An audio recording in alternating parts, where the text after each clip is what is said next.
Hi friends, இன்றைக்கி நம்ம பார்க்க போகிறது ஒரு ரோஜாங்க. இந்த ரோஸ் புதுசு வாங்கி வச்சு உடனே மொட்டு வச்சிருச்சு. இது மான்க்யூர் ரோஸுங்க. ஒரு சைனீஸ் ரோஸ் வகை சேர்ந்தது. ஆனால் பார்த்தீங்கன்னா டிஏ ரோஸ் மாதிரி பூக்குது.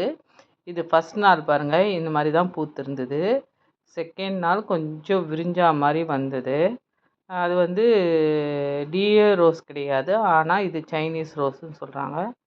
ஈஸியாக நம்ம மாடி தோட்டத்தில் வளர்க்கக்கூடியது தாங்க. நான் பார்த்துருக்கேன். நல்லா பெருசாக வரும். இது பன்னீர் ரோஸ் மாதிரி வரும். இது செகண்ட் டே இந்த அளவுக்கு தாங்க விரிஞ்சுது.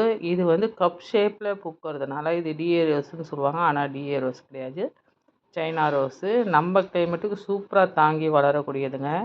நான் பல சேனலில் பார்த்துருக்கேன். ரொம்ப அழகாக இருக்கும். ரொம்ப நாள் தேடி இப்போ கிடச்சிது. நம்ம மாடி தோட்டத்தில் பூக்க ஆரம்பிச்சிச்சு.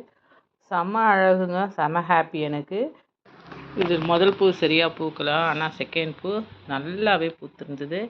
நிறைய வைக்கும்னு நினைக்கிறேன் மொட்டுக்கள். நான் பார்த்துருக்கேன். நம்ம நிறைய பன்னீர் ரோஸ் மாதிரி வரும். பார்க்கலாம் நெக்ஸ்ட்டு எப்படி வருதுன்னு.